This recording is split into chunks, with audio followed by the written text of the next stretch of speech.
청문회 시작과 동시에 머리부터 숙인 강도영 해양수산부 장관 후보자. 이미 드러난 과거 음주운전과 폭력 전과 등에 사과했습니다.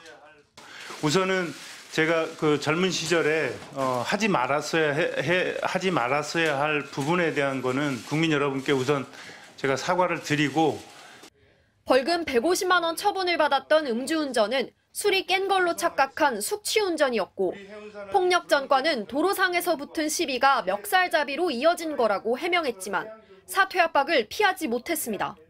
그럼 국민들께서 우리 장관 후보자를 과연 신뢰를 할 것인가? 여기에 대한 판단이 안 서요. 스스로 어떻게 용퇴, 사퇴하실 겁니까? 법인카드 유용 논란 역시 도마에 올랐습니다. 2020년 이후 한국해양과학기술원 제주연구소 재직 당시 집 근처 고깃집과 횟집 등에서 법인카드를 530만 원가량 썼다는 의혹입니다. 강 후보자는 회의 목적이었다고 했지만 구체적 소명이 부족하다는 비판과 함께 여당에서도 질타가 쏟아졌습니다. 제가 여당이긴 합니다만 사과하셨다고 생각합니다. 법인카드 쓰는 대한민국의 대부분의 공공기관 근무하는 종사자들이 자기 집 근처에서 아무도 안 씁니다. 해양과학 전문가로서 후쿠시마 오염수 방류를 비판하다 정부의 홍보 영상물에 출연하는 등 입장을 바꿨다는 지적에는 반박했습니다. 큰 문제가 없을 것으로 밝혀졌기 때문에 그 다음에 모니터링이 지속적으로 이루어져야 된다, 이 입장이거든요. 이거는 동일한 입장이라고 저는 보고 있습니다. 대통령실과 법무부의 인사검증이 부실했다는 성토도 이어졌습니다. 윤석열 대통령과 한동훈 장관이 후보자의 도덕적인 그런 문제 알고도 눈 감아줬다라고 볼 수밖에 없는 것 같아요. 오늘 청문회에서 강 후보자는 10여 차례 고개를 숙였지만 야당의 사퇴 요구에는 답하지 않았습니다. MBC 뉴스 김정우입니다. 네, 또 반면에 지금 여러 의원님들이 도덕적으로 좀 많은 이야기들을 하셨는데 이게 좀 정확하게 해야 될 필요는 있다. 국민들한테 소상히 말씀을 드려야 된다는 생각을 갖습니다. 그 음주운전이 지금 몇 살 때 음주운전하신 거예요? 2004년이면? 이제 33살로 알고 있습니다. 33살 때. 그때는 직장이 어디였어요? 학생이었습니다. 33살 때 학생이셨어요? 네. 근데 이게 이제 지금 수면을 취하고 다음날 오전에 술이 깬 것으로 착각해서 운전을 했다 이렇게 나왔거든요. 네. 맞습니까? 네. 그러면 보통 그게 오전이라고 그러면 몇 시 정도를 얘기를 하시는 거예요? 제가 정확히 기억은 안 나지만 한 6시 전후인 걸로 기억을 합니다. 6시 전후요? 예, 좀 일찍 출근을 했습니다.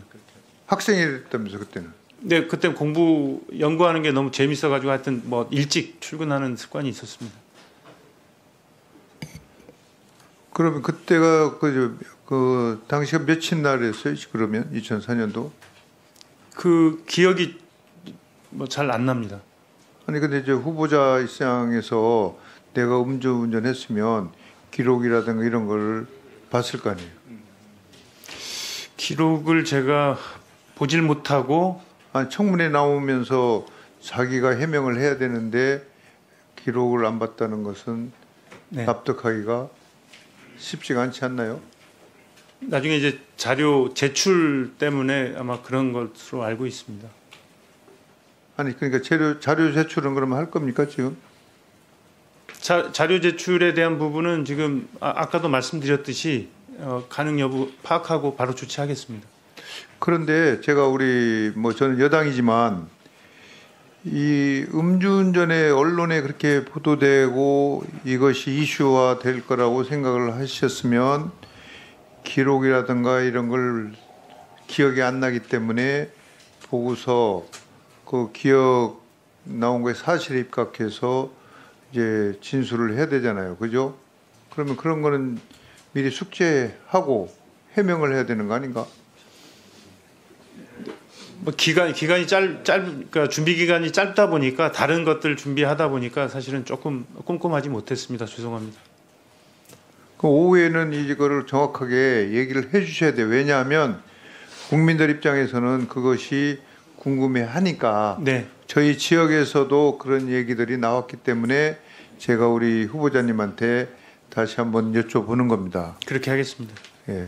그리고 이 폭행 사건 관련해서도 이제 뭐 30만 원 처분을 받으셨네요. 네. 이것도 잘 기억이 안 납니까? 그때는 이렇게 위협 운전을 하는 분께 이제 사과를 좀 했으면 좋겠다라는 얘기를 하고 언성이 좀 높아지고 뭐 멱살을 잡다 보니까 그렇게 된 상황이었습니다.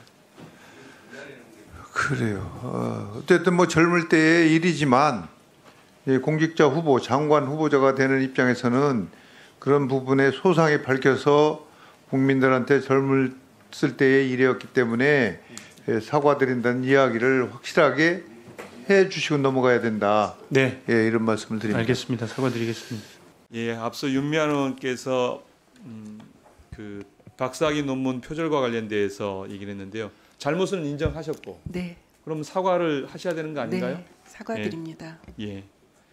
추가적으로 저희 의원실에서 확인한 자료를 말씀드리겠습니다. 2000년 대한국토도시계획학회의 환경친화적 농촌마을 그 도입의 필요성과 장벽 그리고 정책적 고려사항이라는 논문을 게재했고, 다음에 2001년 한국지역개발학회지의 친환경 농촌마을 도입이 도전과 장복이라는 영어 논문을 게재를 했습니다.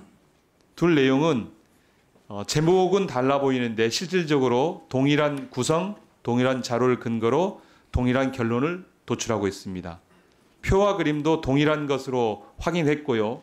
한글에서 영어로만 바뀌어진 것으로 확인되었습니다. 또한 출처 표기는 되어 있지 않습니다. 사실입니까?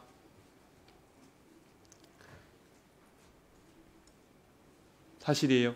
제가 얘기한 게 제의가 틀렸습니까? 맞습니다. 맞죠? 예. 동일한 논문입니다. 저희들이 이제 번역기로 영어를 돌려봤는데 사실상 같고요. 또 이 논문에 공동 저자가 되어 있는데요. 국문은 즉 대한국토도시계획학회지에 발표한 논문은 남편인 부산대학교 장욱 교수와 송미령 후보자가 공동 저자로 되어 있고, 그리고 영문은 반대로 송미령 후보자가 책임 저자이고 공저자가 장욱으로 되어 있습니다. 왜 이렇게 하셨죠?